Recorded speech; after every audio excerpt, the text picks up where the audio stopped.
Hi, I'm Amanda Morgan, and this is Not Just Cute, the podcast, where we discuss all kinds of topics to help bridge the gap that exists between what we know and what we do in early childhood education. We're starting conversations with academics, authors, decision makers, educators, and parents so that together we can improve the quality of early childhood education while at the same time protecting and respecting the childhood experience. Today we'll be talking about serve and return interactions. Researchers at the Center on the Developing Child at Harvard have long used the term serve and return to describe the back and forth interactions between child and caregiver. You've probably seen videos of such an exchange, and whether you know it or not, you've almost certainly engaged in one. But recent research at Princeton has gone beyond what we can see right in front of us in those interactions and made some exciting observations within the brain. In this episode, we'll cover a quick review of what serve and return interactions are, as well as what the newest research tells us about why they're so important. You can find show notes at notjustcute.com/podcast/episode 32. Before we jump in, a quick reminder that you can share the importance of play and responsive interactions with the Why We Play letters. These letters have been researched and written for you so that you can start the conversation about play within your educational community. Get parents, teachers, and administrators all on the same page by sharing Why We Play. Learn more and download your free letter at notjustcute.com/whyweplay. I was asked to give a keynote on the importance of interactions in the classroom at a conference earlier this month, and while the concept is something that I have spoken about before, there was some new research that emerged from Princeton's Baby Lab just a month or so before I gave the keynote, which added a new twist, and I want to share that with you as well. So let's start first with the concept of serve and return interactions. The term serve and return has been around for many years now. Maybe it's familiar to you, or maybe this is the first time you've heard of it. But either way, you'd probably recognize it if you saw it. And I would put money down that you've already engaged in it countless times, over and over again. Serve and return is the phrase Harvard Center on the Developing Child uses to describe the responsive back and forth interactions between a child and a caregiver. They can occur between peers as well, but for our purposes, we're going to focus on those child-caregiver interactions. A serve and return interaction is any time a child initiates an interaction, whether with a gesture, vocalization, or even a gaze, and the caregiver responds. Now, that response could simply be meeting the gaze or looking at the same object. It could mean pointing to the object that the child is looking at or talking about. It could be a verbal response or even a facial expression. Any caring way that an adult acknowledges the child and responds. And this back and forth interaction continues as long as both parties continue to show interest. I'll link in the show notes to some videos from the Center on the Developing Child so that you can see serve and return in action. And you can see how simple these interactions really are. Now, like I said before, I'm confident that you'll see yourself in these videos and that you'll realize, if you haven't already, that you're engaging in serve and return interactions all the time. Now, these back and forth interactions actually begin at birth. Every one of us has probably held an infant in our arms, and you can hardly stop yourself from responding to their every single coo and squirm. You know, you can just envision it as we raise our eyebrows up and we make our eyes just big and huge. We mimic their own facial expressions, and we have these long back and forth conversations where at least half of the dialogue is simply coos and squawks and babbles, right? It happens naturally for many of us.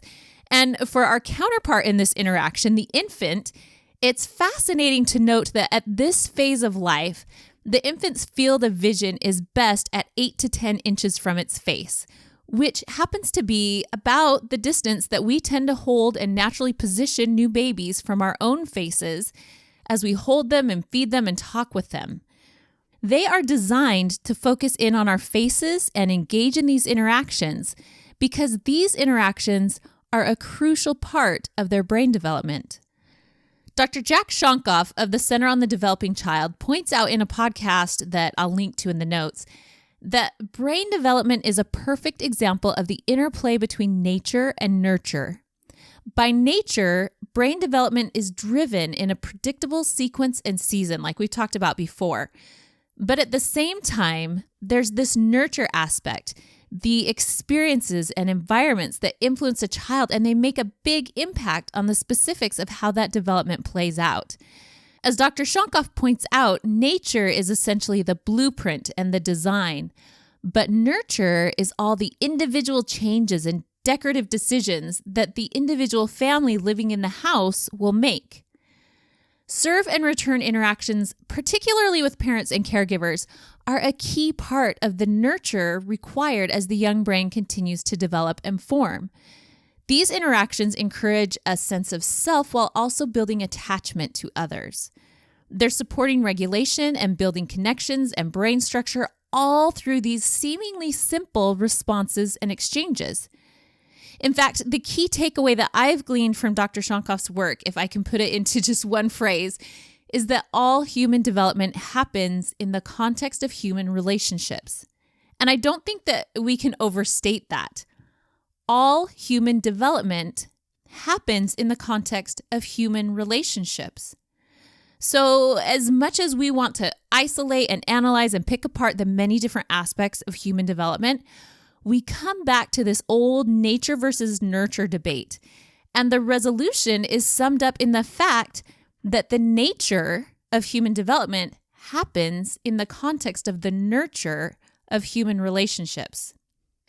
In fact, it's interesting to me that in the consensus statement put out by the Brookings Institute a few years ago, I think it was 2017, which I'll link as well in the notes, they gathered together 10 leading scientists studying in the field of early childhood education. And these scientists gathered to share their perspectives and answer the questions of what makes one pre-K program more high quality than others. They concluded that the key ingredient was these serve and return interactions between children and their teachers as well as their peers, and that these interactions were not just instructional but also social and emotional, and that they were most effective when they were responsive and consistent, not isolated and scripted. And I think that's pretty notable when scientists who are generally known for their penchant to isolate variables and script out precise procedures, when they say that the key factor is something that can't be scripted or controlled, that after controlling all the variables and running all the stats, that the data kept pointing to this human element. So we know that these relationships and these interactions are a critical part of development and a key ingredient of quality early childhood education programs. And we can see them happening right in front of our eyes every day. But then, just last month, Princeton released a report that examined the power of interactions at another level, and I just really think it's fascinating. So here's what went down at Princeton's Baby Lab, and I'll link to the news article on Princeton's site as well so that you can read it and see the adorable picture for yourself. So Princeton researchers bring in babies and toddlers to their baby lab, and each one is fitted with this special cap with wires coming out of it. Now, wait, I should say that they tried to fit each one with this really cool cap, but as most of you would guess, they actually lost about half of their sample size because a few of those little ones just simply refused to put on such a wacky looking hat. And a much larger chunk of them would allow them to put it on, but then they quote, squirmed excessively, unquote. And so they couldn't participate in the study. And I love that in the precise wording of a lab report, you have that phrase, they squirmed excessively. You can almost picture a group of researchers around the table saying, so how should we explain that half of these tiny humans were more interested in pulling on the cap or playing with the wires or crawling around the room or 45 other challenges researchers have to face when they're working with such a young population? And someone at the table says, let's just say that they squirmed excessively. Yeah, that sounds good, right? So perhaps more notably, half of these infants and toddlers actually did hold still enough to use the tool and to engage in this study. So they're wearing these caps with the wires, and at the other end of those wires, inside the cap, it's using a neuroimaging system to record and track blood oxygenation as a marker for neural activity. The researchers have placed the cap on the child in the study who's sitting on the lap of a parent, which is common practice in studies involving young children. and another cap is placed on a researcher who is facing the child. Now, the researcher engages with the child for 5 minutes, either playing with toys or singing or reading Goodnight Moon. And over those 5 minutes, researchers found some pretty amazing things. First off, they noticed that as they interacted, the brain activity in the child and in the adult researcher synced up. It was like a dance. Their brains created like a feedback loop as they predicted and responded. You could not only see the serve and return in their actions right in front of your eyes, but you could see it in their brain activity. And not only did they sync up, but they anticipated and guided one another. Now, this might be a common assumption that the adult would anticipate and guide the child's behavior, but they noticed that at times the child was actually ahead and was leading the adult. So these little ones are not just passive passengers on this serve and return interaction, but they can actually lead adults to engage and interact around the things they find interesting or want to engage with, as long as we're being perceptive and responsive.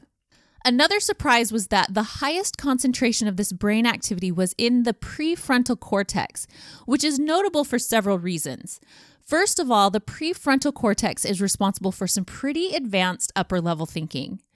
This is where you find your planning and judgment and all those important and advanced executive functions. And this is where both brains lit up the most during this 5-minute exchange. And the reason that this was so surprising was that this area of the brain was thought to be pretty underdeveloped in infancy. And yet activity was highly concentrated there during this face-to-face interaction. It may be that that's part of how these areas of the brain continue to develop, that they're engaged and scaffolded through interactions with caring adults. So these interactions are not just building relationships, but also literally building brains and helping young children to make connections and build understanding about the world around them. That is powerful, fascinating stuff. Now, in any good experiment, there needs to be a control, right? If we want to be sure that all this brain activity is due to the interaction and not something else, we need to measure what happens without the interaction. So after 5 minutes of interaction, the researcher turns to another adult in the room and tells that person a story while the child continues to play independently in the parent's lap. What researchers noticed was that all this coupling between the brains, all this back and forth synchronization, it just stopped. So what does that mean for us? Well, there are two big takeaways for me. First is that this synchronization happened in a 5-minute time frame. These interactions are powerful, but they can also be simple. It didn't take a 30-minute interaction to get a 5-minute synchronization. It took 5 minutes. This synchronization happens in the moment, so we have to be present in the moment. Which leads me to my second takeaway. This study reminds me that it isn't enough just to be in the room. We can't just stand on a perch like a lifeguard and make sure that no one runs with scissors or puts marbles up their noses, or just hang out in the back visiting with our coworkers. We need to be down at their level and engaging with them, letting our brains connect and fire up. We need these back and forth interactions. I think that sometimes when we hear serve and return, it's really tempting to imagine a very calm and docile game of tennis. Serve, return, back and forth, your turn, my turn. But when I hear serve and return, I actually think of volleyball because that was my sport in high school. And I was not known for great serves or impressive hits. I was known as the scrapper. I would not let the ball hit the floor without running, diving, rolling, sliding, whatever it took to get that ball up. I would throw my body in that general direction to do it. And I have a couple of scars on my chin to prove it. It was ball first, body second. I was up to the challenge of moving to every serve, every hit, every time. And when I think about serve and return interactions in that context, I wonder if sometimes we're waiting for that easy, docile serve before we return it. We just stand in one place and wait for the serve that looks the way we think it should look.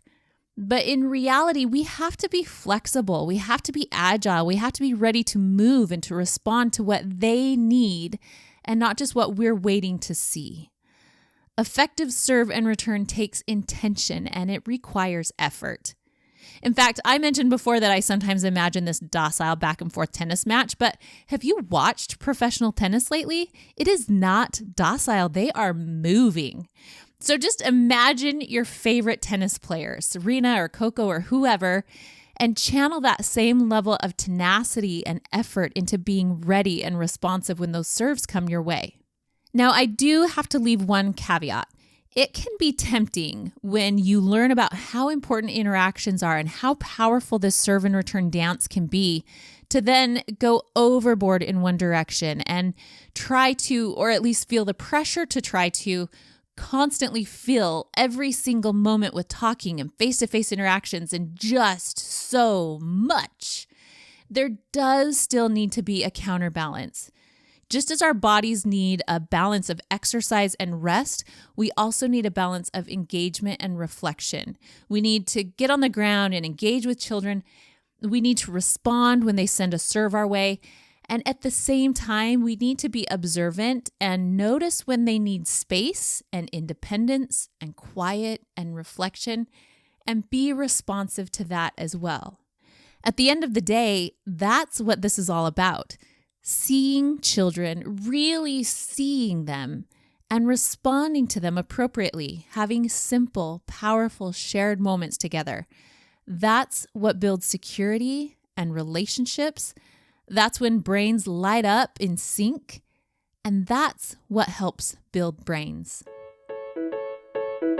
Thanks again for listening to Not Just Cute, the podcast. You can find show notes at notjustcute.com/podcast/episode 32. You'll also find links to several resources on serve and return interactions, including Harvard's Center on the Developing Child, as well as the study from Princeton's Baby Lab. Show notes will also share a link to the Why We Play letters so you can check those out and download the free sample letter. Go to the show notes at notjustcute.com/podcast/episode 32. I'm Amanda Morgan. You can read more on my blog and sign up for the Not Just Cute newsletter at notjustcute.com. And follow me on Facebook. That's facebook.com/notjustcute. I also just started a brand new Instagram account after a few requests. So if that's your jam, you can find me there at Amanda_notjustcute. Thanks for listening today, and thank you for standing up for children and for childhood.